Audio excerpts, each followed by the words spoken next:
que eu gostava e hoje eu não ligo. Né? Mas, Muzi, o que esse negócio do medo da morte é muito... Putz, eu tenho um pouco disso também. Eu não sei se eu tenho medo da morte. Não, mas essa parada do mesmo momento. Eu reflito um pouco, refleti sobre isso um pouco na minha vida. É uma coisa complexa pra mim, assim, sempre foi, de certa forma. Mas eu quero te perguntar um negócio. Você tem esse medo, né? Mas o que você acredita que vem depois da morte? Isso aí é uma puta reflexão. Porque isso daqui vai pra um campo de racionalidade, onde dependendo do que você acredita que vem depois, como que a gente pode ter medo da morte? Dependendo da sua crença ou da sua fé. Então, assim, primeiro, no que você acredita? Eu sou católico, minha religião é católica, né? Uhum.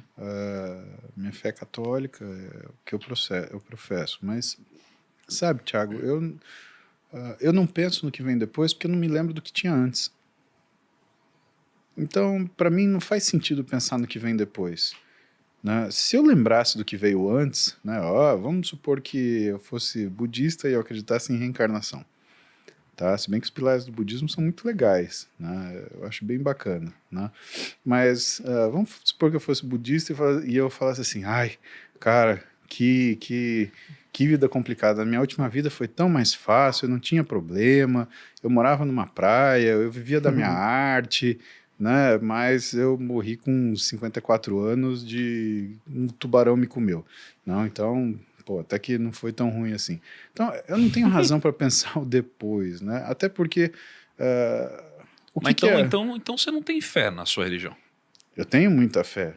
É a fé que me move. Então, a fé... Na vida eterna, na salvação. Eu não coloco uma dúvida. É essa a questão da fé. A fé não é uma dúvida, a fé é uma certeza. É uma certeza cega. Né? Então você tem a sua fé, você acredita no Deus, o que você espera dele? Você espera que você seja uma consciência, a mesma consciência, o resto da vida? Será que é isso que é o que Deus tem reservado para a gente? Né? A gente ser o mesmo indivíduo sempre? Né? O que é o espírito? O que é a natureza da alma? Né? O que você chama de alma? Né? Será que a gente começa a ficar discutindo, né? Da onde vem a alma? Vem da geração de dois humanos, né? E quando existe um clone, será que ele vai ter alma, se ele não vai ter? Né? Como é que a gente vai discutir isso? É uma coisa muito complicada para discutir. Então, o que eu discuto de fé?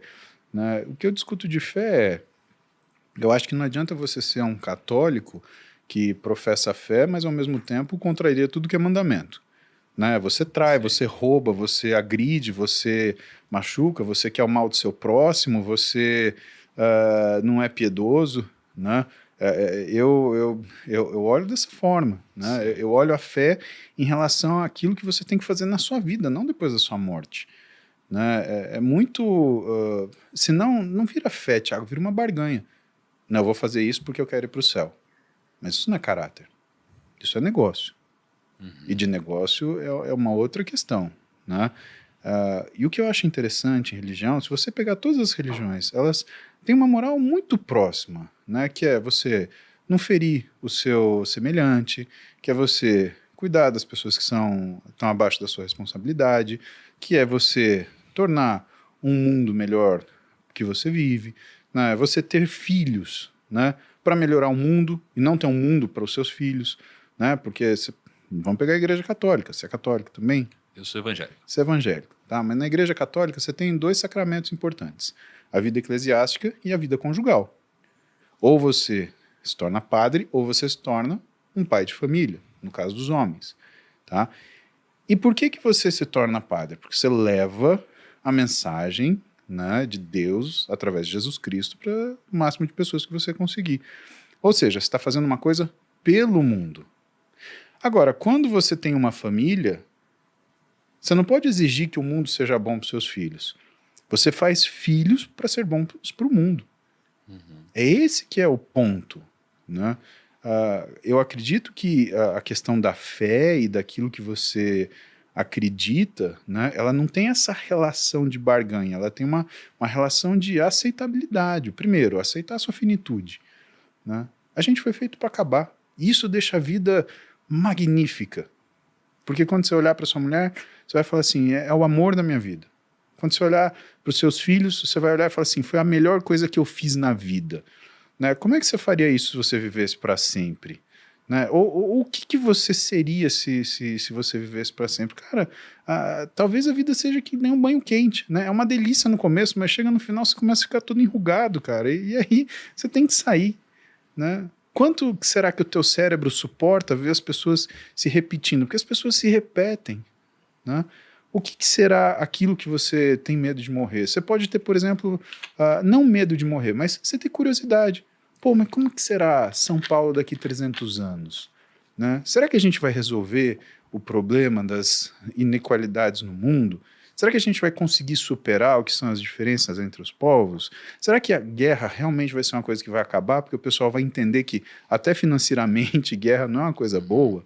Né? Então não estamos nem falando de matar pessoa, né? Estamos falando de inteligência. Né? Você vai lá, explode um país e você tem que pagar para reconstruir ele. Que sentido tem isso? É muito interessante assim, a gente, assim, esse tipo de debate, né, digamos assim, porque essa barganha ela não funciona. De jeito nenhum. Porque tem 2 pontos nisso. Primeiro, eu já ouvi muita gente falar assim, ó, eu faço muito mais o bem que muito crente. Já ouviu isso aqui? Eu sou muito mais bonzinho, eu sou muito mais verdadeiro, não sei o que lá, do que muito crente, né? Na cabeça das pessoas, dessas, muitas vezes é isso que basta, ser uma pessoa boa para com os outros, não é? Ou ser uma pessoa melhor do que a maioria. Ou melhor do que a maioria, perfeito. Que é diferente. Que é diferente. Então, na cabeça de muitas pessoas tem isso, né? Só que o evangelho não é sobre ser uma pessoa boa, sobre simplesmente seguir os mandamentos, digamos assim. Porque acho que tem uma história muito interessante que é a do filho pródigo, Perfeito. onde você tem uma pessoa que ela fazia barganha, né? Então, você lembra da história do filho pródigo? Você tinha o pai com 2 filhos, né, com os herdeiros. Um pegou a grana e foi para Las Vegas. Pegou a grana, foi, gastou tudo, ficou lá também com os porcos, voltou pro pai, falou, pai, voltei, com medo. O pai recebeu ele muito bem, deu uma festa para ele.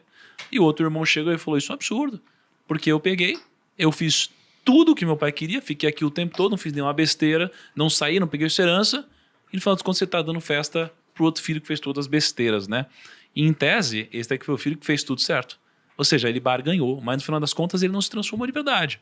Então não é só você ser uma pessoa boa, existe também o arrependimento e a fé, não é? Então é sempre delicado esse negócio.